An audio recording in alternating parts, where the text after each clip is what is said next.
राधे राधे, जय श्री कृष्णा, जय शेरों वाली माँ। नवरात्रि का तीसरा दिन। इस दिन देवी दुर्गा के चंद्र घंटा स्वरूप की आराधना की जाती है। पुराने ग्रंथों में माँ चंद्र घंटा को अलौकिक शक्तियाँ दिलाने वाली देवी माना गया है। इसके शरीर का रंग सोने की तरह चमकीला है। माँ देवी के 10 हाथ है। इनकी मुद्रा युद्ध में रहने की होती है। देवी चंद्रघंटा का वाहन सिंह यानी कि शेर है। ऐसी मान्यता है कि देवी की साधना और भक्ति करने से अलौकिक वस्तुओं के दर्शन होते हैं। इस देवी के माथे पर घंटे के आकार का आधा चंद्र विराजमान है, इसलिए देवी माँ को चंद्रघंटा माँ भी कहा गया है। इस दिन माँ का श्रृंगार करें, फिर पुष्प, अक्षत, गुलाब, लौंग, कपूर आदि से माँ की पूजा अर्चना करें।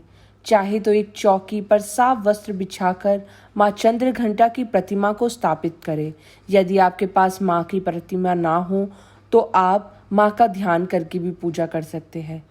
इस दिन माँ को गंगा जल, दूध, दही, घी, शहद यानी पंचामृत से स्नान कराना चाहिए और उन्हें मिष्टान और फल का अर्पण करें। इस दिन माँ के इस स्वरूप की कथा सुनकर आरती उतारे। माँ को हलवे का भोग लगा सकते हैं या फिर किसी भी मीठे का आप भोग लगाइए। माँ चंद्रघंटा की कथा। देवताओं और असुरों के बीच लंबे समय तक युद्ध चला। असुरों का स्वामी महिषासुर था और देवताओं के इंद्र महिषासुर ने देवताओं पर विजय प्राप्त कर इंद्र का सिंहासन हासिल कर लिया और स्वर्गलोक पर राज करने लगा। इसे देखकर सभी देवतागण परेशान हो गए और उस समय से निकलने का उपाय जानने के लिए त्रिदेव ब्रह्मा, विष्णु और महेश के पास गए। देवताओं ने बताया कि महिषासुर ने इंद्र, चंद्र, सूर्य, वायु और अन्य देवताओं के सभी अधिकार छीन लिए हैं और उन्हें बंधक बनाकर स्वयं स्वर्गलोक का राजा बन गया है। देवताओं ने बताया कि महिषासुर के अत्याचार के कारण स्वर्ग में उनके लिए कोई स्थान नहीं है। यह सुनकर ब्रह्मा, विष्णु और भगवान शंकर को अत्यधिक क्रोध आया। क्रोध के कारण तीनों के मुख से ऊर्जा उत्पन्न हुई। देवगणों के शरीर से निकली ऊर्जा भी उस ऊर्जा से जाकर मिल गई। यह 10 दिशाओं में व्याप्त होने लगी। तभी वहां एक देवी का अवतारण हुआ।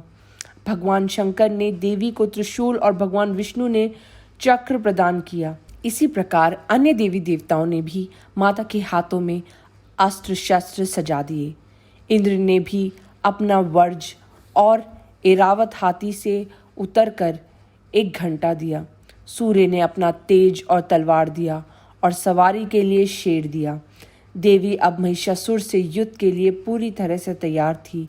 उनका विशालकाय रूप देखकर महिषासुर यह समझ गया कि अब उनका काल आ गया है। महिषासुर ने अपनी सेना को देवी पर हमला करने को कहा।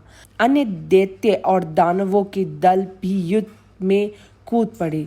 देवी ने एक ही झटके में उन दानवों का संहार कर दिया।